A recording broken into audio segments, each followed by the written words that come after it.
पर हमें चाहिए कि हम कर्तव्य का पालन करते हुए भजन करें, तभी आनंद आएगा। अब बूढ़े माता पिता कष्ट पा रहे हो, तुम माला लिए बैठे हो, तो ऐसा नहीं है।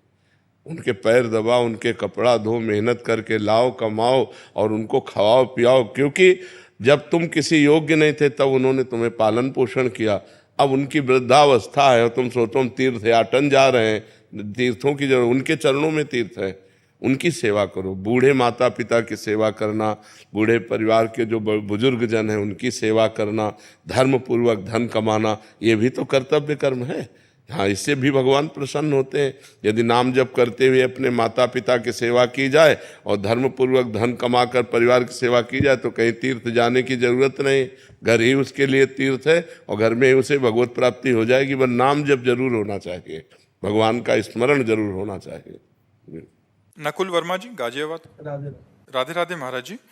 महाराज जी, मैं कुछ फल व खाना का सामान लेकर मंदिर जा रहा था कि मंदिर के पास एक कुत्ता भूखा बैठा था, तो सामग्री मंदिर में देनी चाहिए या भूखे कुत्ते को खिला देनी चाहिए? भूखे कुत्ते को देना चाहिए, भूखे कुत्ते को देना चाहिए। एक बार एक नाथ जी महाराज, महाराष्ट्र के संत हैं, गौमुख से गंगा जल ला रहे थे रामेश्वर जी चढ़ाने के लिए, और रामेश्वर पहुंचने वाले थे, बहुत से और भी साथी थे, कि एक गधा प्यास से पैर फड़फड़ा करके जवान निकाले हुए तड़प रहा था।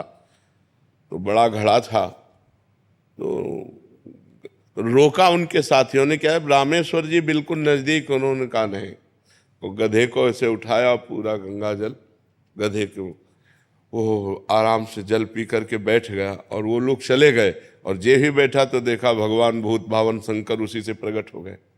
एक नाथ जी के सामने गधे, क्योंकि सर्वत्र भगवान है ना, तो वहां से भगवान प्रकट हो गए। यदि हम मंदिर जा रहे हैं भोग लगाने और कोई कुत्ता ऐसा दिखाई दे रहा है कि भूखा बैठा है, तो हमें चाहिए कि भगवान की भावना करके कुत्ते को पवा देना चाहिए, क्योंकि भगवान कुत्ते में भी हैं।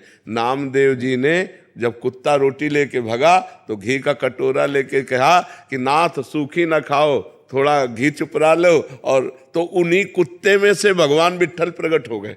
ये तो प्रसिद्ध कथा है। तो भगवान सर्वत्र हैं। अगर हमें कोई जीव भूखा दिखाई देता है तो हम भगवान के भोग को उसको पवा देते, सीधे भगवान पाएंगे। वहां तो भगवान दृष्टि भोग पाते हैं, मंदिर में भगवान सीधे नहीं पाते, दृष्टि भोग पाते हैं, उनकी दृष्टि में केवल आता है। और मुख से तो भगवान सीधे पाते। भूखा कोई आदमी बैठा है, कह रहा है बाबूजी भूख लगी है, पूजा ये लो, केला सेव फल मिठाई खा लो, और मान लो कि हो गया, दर्शन करे और ठाकुर जी के भोग यहाँ लगा दो, दर्शन ठाकुर जी करे और बढ़िया हो गया जी। अलका जी, राधे राधे महाराज जी। महाराज जी, मैं अपने भक्ति भाव को व्यक्त नहीं कर पाती। महाराज जी, किससे व्यक्त करना? प्रभु जानत सब बिना जनाए।